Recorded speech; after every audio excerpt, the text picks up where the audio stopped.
Farmers have access to more information online than ever before, bringing tremendous opportunities to learn about new techniques, products, and practices that may provide a return for you.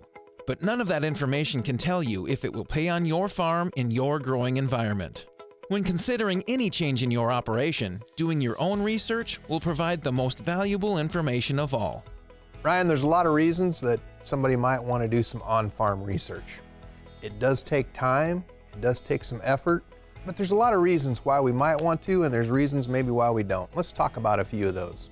So Brad, whenever we're looking at on-farm research, again, as we've talked in previous videos, that it's important to look at what we can do on our acre and our farm, right? Right, we're always wanting to make improvements, and there's no shortage of new products coming out almost all the time. So how do I know what's going to benefit me and what's going to benefit my farm? Well, right, and another important thing to remember there is there's a lot of companies, universities out doing research. And while it's quality research, that's done on their research farm and their acres, where that may vary a little bit on geography compared to the acre that you're farming. Right.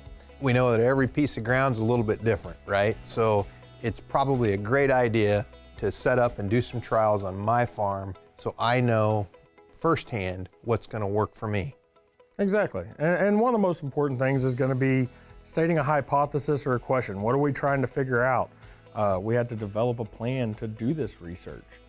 It's something that we're going to have to look at, and can we accomplish this with what we've got available to us? Right. So one of the first things that we're going to do, and what I think is important, is we got to keep it simple. When it gets overcomplicated, then we know that generally we're not going to follow it through to the end. So we want to keep it simple. Let's do a simple trial.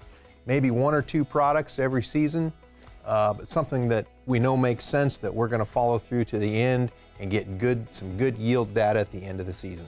And that's a great point, because something that we often find is it seems like a good idea whenever we plant, but we get towards the end of the season and that storm cloud's rolling in, and we've got to go and we've got to get harvest done. So make it something that we know we're going to be able to get out of the field in a timely manner. Right. Again, with the theme of keeping it simple, let's look at just adding one variable. Maybe one change in our fertility program against our standard program, and take that to the end and see what kind of results that we get. Well, I think it's important to remember whenever you're setting this up, we're going to have a check, and you mentioned something about a standard program. A check can be something as easy as your standard program that you're currently running on your farm, that we're changing that one variable.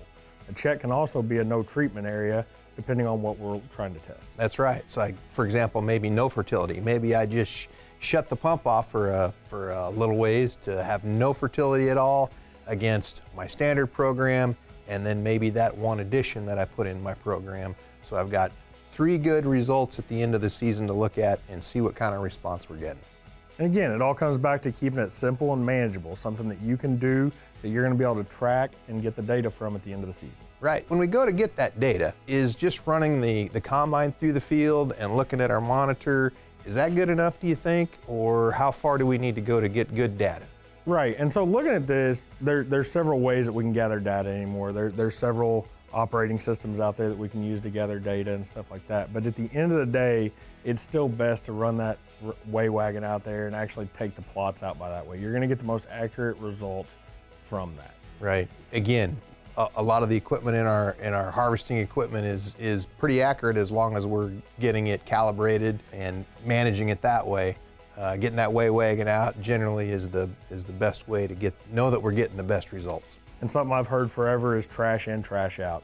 So if you're not calibrating and you're not doing all the steps to it, you're not going to be getting the data that you want to at the end of it to make those on-farm decisions later on. Right. Ryan, that yield data at the end is very important, and that's the ultimate goal, is to see what kind of response we got.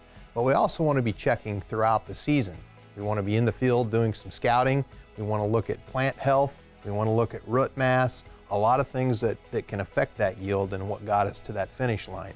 The other thing I failed to mention earlier in setting up a trial is maybe you want to have multiple replications of those trials in the field to give us a better data set when we get to the end of the season.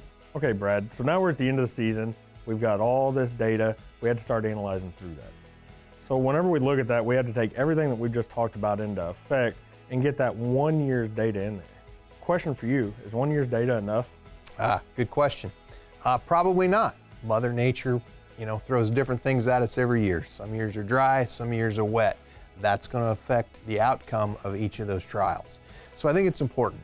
Keep it simple. One variable, maybe it's fertility, maybe it's a seed variety, but don't stack them on top of each other and make it confusing. Keep it simple. Do that over multiple seasons so that we know we're getting very good statistical data over a period of time, and we know that we can use that data to make a decision going forward on our farm.